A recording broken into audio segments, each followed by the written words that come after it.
What's up, guys? How are you doing? So today I'll be talking about the pros and cons of Caliber. And to start off, I have been playing the game for like 2 years, and the majority of that years I have been playing the game for almost 10 hours every day, and that is due to the fact that I work a security night shift job, so I have all the whole day to play games, to do whatever I want and enjoy the goodness of the daytime. I don't play like let's say pro, like I'm trying to play like an esports guy. I usually play casual because casual is slow, methodical, while esports guys will like be rushing everything and rolling through abilities and pistols and all that stuff. I don't really do that. I'm more of a casual guy, as I said, on every game that I play. Expect Overwatch, sometimes I really start to sweat and play sweaty. The majority of the time, it's not a sweaty game. I'm just playing, having fun, trying to get some kills to make some gameplay. My highest kills is actually about 17 in a match that was in rank, and that basically means that I have killed everybody at least 4 times, which is a lot. And I did that many times. Many times I have a lot of gameplay doing that. So the pros, there are lots of characters in Calibers. In Caliber have a lot of characters. You can choose from assault, medic, support, marksman. There's like 15 of them in every category, which is a lot to choose from. You have a lot to go with, a lot to work with. Most of the abilities are quite different, so there's no two characters that basically have the same ability, except for the recruit. And obviously you don't plan to play with the recruit for more than, let's say, 20 days of playing the game. Most likely you would have a character already playing, although the recruits are actually kind of overpowered for just being a recruit. But at the end of the day, it's not something that you want to stick to playing with. It doesn't really show your skill. It doesn't really show any improvement in the game anyways, so you move up. There's a decent amount of maps. The majority of them are fun and they are non-linear, so there are a lot of flanks. Some of them have too much flanks actually at the moment, and it kind of makes it annoying because sometimes you think that you are safe, and then all of a sudden you get flanked, and that's kind of annoying. But I mean, that's how the game should be. You should have a lot of options.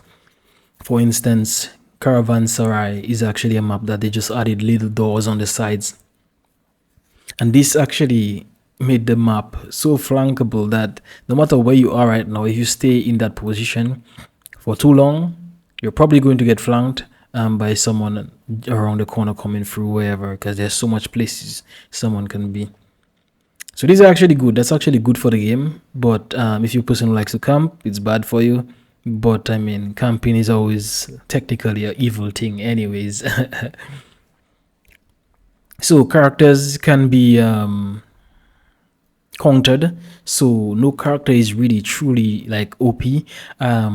They are fairly balanced. There are just a few of them that are hard to really counter, but they are counterable.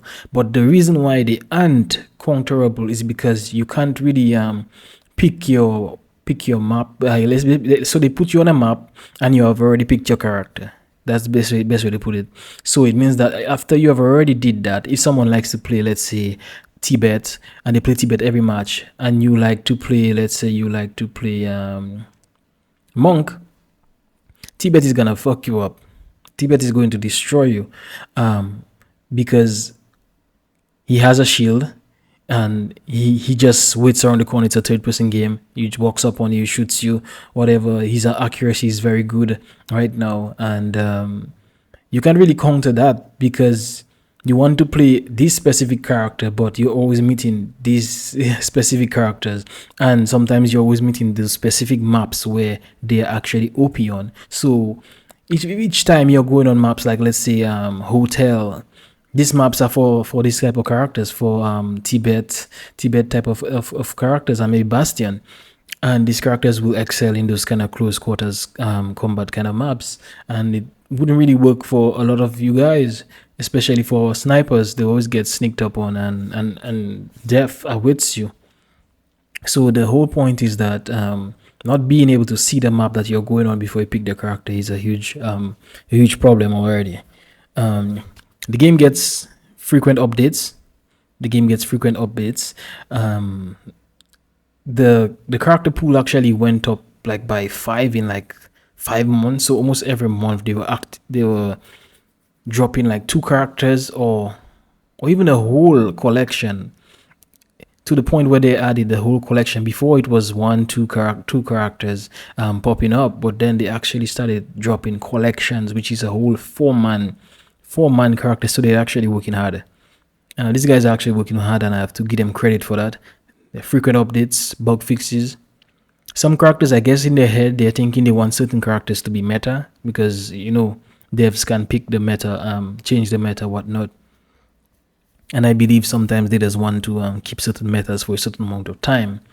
I think it might be a money thing, because let's say characters like Avantgarde, if they keep on putting a lot of skins for these guys, then they'll make a lot of money, because these guys are very much they are balanced but unbalanced when you meet them in maps where they are pro, because you can't like counter it by picking a character that could counter most of these characters that would choose these maps, if you know what I mean.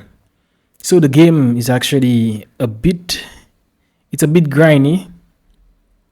It's a bit grindy, I would say, but it's actually a lot better now. They have eased up the pressure on you, so chances are you would be able to do a lot more things now. Have a lot more characters in your pool, in your selection, because they are basically cheaper, because you get them easier. When it comes to the cons, or my kind of like my gripes, jumping. I think they should add jumping in the smallest proportion, or whatever it may be, because I always reach that little area. It's small. It's small, the size of maybe a chair. That amount of height, 1 feet or something like that. And for some reason, I have to press a button after I reach the edge to jump, and it slows down your process. It sometimes confuses you, because you're looking at somebody else, and then you have to remember that you have to click a button to jump, and it actually has an animation to it that can kill you, because you're not just jumping, you're actually locked into an animation, and this animation is just for this 1 feet high wall that you're on top of, and this can actually destroy the whole immersion in the gameplay and make you angry.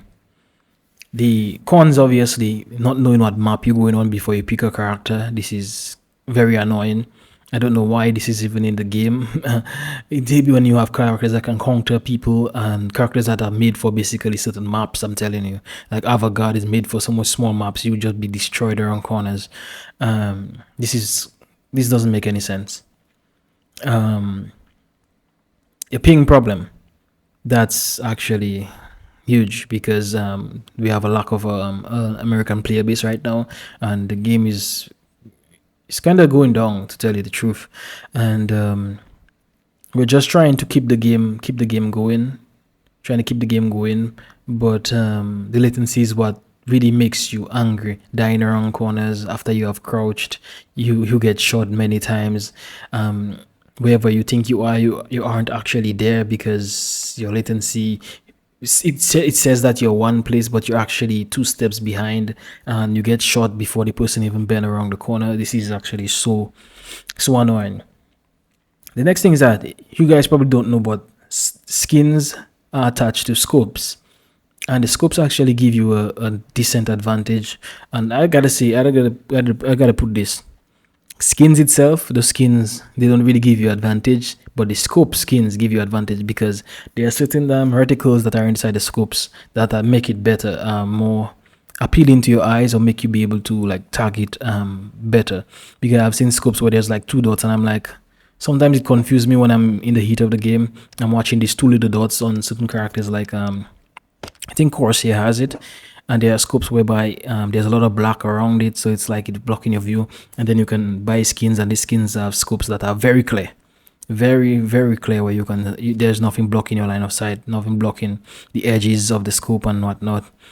And skins on a whole, there's nothing camouflagey. I mean, you literally can outline everybody that you see as long as they are using the invisibility effect. So these skins don't really stand a chance to the whole game mechanics anyways. So it's nothing to worry about when it comes to the skins itself. The shop, man, the shop is boring. I have not seen a shop in a game that's so boring. There's little to nothing in the shop. There are rotations. Most of the items are expensive, or the items that are here is mainly for characters that are either highly played and they are not cheap. Highly played and not cheap. So they know that what they are doing with the shop. The shop should have a lot of more things to buy, not just these things. It should have a lot more skins and stuff to buy epic skins, even though the legendary skins are for sale all the time on the websites. But there should be a lot more skins in the shops and a lot more stuff to buy. It kind of feels dumb every time I go on the shop. There's nothing to buy because there is like a rotation of everything. The new server, they did a thing whereby you automatically puts you on either Europe's your Russia server or an American server. No, that was a huge problem. Playing on, I have a clip somewhere. I probably deleted it. But I have some Russians flaring me because they are on my server. Now, basically, what happens is that you're giving them a high ping just for one person. So let me try to tell you how it maybe worked out. So when you queue, if you're the first person that queues, it takes your server, I guess, as the queuing area. So I queued first, and everybody filled up after. These people are queuing on my server. Now I'm the only one that's American, so I'm having a low ping. Now everybody else has 150 ping and higher. We basically trade pings. Now that actually destroys the fun, destroys the whole fidelity of the game, the gameplay itself, and you're thinking that you're actually having a better ping, but actually the same ping you're having because everybody is worse. And yes, your shots might be hitting, but they themselves will be hitting your own corners, and it basically just reverses everything. So it doesn't bring a good vibe to the game, and it just destroys the whole performance of you and the team's performance also. But I got flared for it. These guys were like you make us go on your American server, so now we're losing. And I was like, yeah, it's not my fault. It's not my fault. That's what the game does. So that's gonna be a huge problem. So a little bit of suggestions. Need to add jumping, small proportion. I don't know. I don't care how much, but we need to remove that having to press an extra button to jump. That's pretty annoying, to be honest. More items in the shop. Shop is pretty dull. They need to add more stuff. Rotation should be for skins and not for characters. I don't know why they're doing that. Every character should be able to be purchasable by normal credits. I also think that we need a Steam release right now. To be honest, the game is in a weird state whereby it's completely dead. Even the Discord server is people just talking about Battlefield and other games, and there's little to almost no one talking in the first place. Just one, two of them, one, two or three of guys that maybe you just want a little place to like talk about something. So they're like on this on the Caliber Discord, and it's kind of weird. Yeah, it's kind of weird. Um, that's the only way the game can probably sustain itself is in case we have a Steam release, and I don't know why it's taking so long because I know it's not supposed to take all that time for them to drop a Steam release. They could be talking about the Ukraine stuff, the war, but I don't believe it's that reason because I have played other games whereby they just have a launcher basically on Steam. It's just a launcher. The game is not really played from on Steam. It's just launched from on Steam, and it's a Steam game. So really and truly, I don't know what the issue is, but we need that. We need that to get some of the player numbers up, because the game is actually unknown at this point. People don't really know about the game, and it needs that little boost. We need new modes for sure. and but familiar modes. You don't need to reinvent anything, invent anything new. You could also just take modes and flip it around. Like let's say the payload. Payload is actually a thing that people love to play. It's in a lot of the AAA games, pushing payloads. I have seen that even X Defiant is going along with it, and it's actually one of the most played modes in X Defiance testings. So in the alpha testing or whatever you want to call it, there's an NDA on that, so I can't really talk much about it because I am part of it. But yeah, payload is actually a good mode to put into the games, and first person was actually pretty good. I was queuing faster playing first person than any other mode. So some of you guys might actually think that third person is fun, but I believe that first person really changed everything in Caliber. And when I was queuing for first person mode, I was getting games which was super fast games. I'm telling you, I'm getting queued in like less than 50 seconds. I was getting queued. So it means that people actually had prefer first person, and I saw that because when I was playing Fortnite, a bit, people were talking about first person, and when you looked at the buzz, or let's say the trends, you would realize that people actually wanted first person in Fortnite so bad, and it brings a lot more people to the game too. That's why I guess they were testing it out. But first person is actually pretty good, and I enjoy it more than the actual third person mode. And I would love to play it more than the third person mode. I don't even want to play Caliber third person anymore after playing first person Caliber. Third person is kind of annoying. People baiting you, people staying around corners, camping. No. When you poke your face, you get shot. We can see each other. You know, it started to get a little bit irritating after playing the game first person and going back to third person. And I was dominating in first person. If you guys saw my first person gameplays, obviously I want you guys to probably just send some feedback to them. I don't know, because we're probably not getting feedback because people who watch the game is just a few of them, like 50 people probably watch his Caliber gameplay, and the rest, if you're seeing guys who post like Caliber gameplay and I see more views, most likely it's just their fan base that looking for their backs, I guess. And pick an operator from the category, kind of like Overwatch. That's how I think the queue system should be. You pick whichever one you want to be: medic, marksman, support, whatever, assault, and then it shows you the map you're gonna be on. Then you pick the character in that category. So it will eliminate the fact that you having to go on maps with characters that doesn't make sense on these maps. So you're sniping with characters that you shouldn't be really sniping with, because these maps are not for sniping. And there's a couple of maps I like that, and you end up just being destroyed on them. There's a couple of modes that actually were pretty good. Inception was actually a real good mode, and I wish that they would bring that back. But yeah, I think there's a lot of things that needs to be done with the game, and there's a lot of games that coming out that may make us have to jump on it and forget about Caliber and just move with it. Like Field Experts is actually feeling like a whole new, better Caliber. You have jumping, you have a lot of other things that make sense in the game. So I think that Caliber, in the next 6 months, maybe I might not be playing Caliber. I'm not too sure. If Field Experts comes out, I probably would ditch Caliber and play Field Experts, and probably come back to Caliber every time there's an update alone. Or play other games, because I'm enjoying a lot of games more than Caliber. That's why I didn't want to make my channel a Caliber channel anymore and play other games and all that stuff, because I realized that Caliber is not a game to grow your channel. It actually kills your channel, because most of the people who are checking out the videos that are new, they just want to see certain things, so then they watch, let's say, 1 minute of the game, and then your watch time is low. So, and then they forget about the game, because sometimes they realize the game is just hard or whatnot, and they leave the game alone. And then you just get that 1 minute watch time, which is bad for recommendation on YouTube.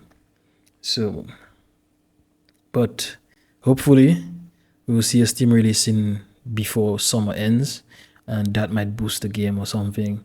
And yeah, thanks for watching, guys. I'll see you guys in the next one.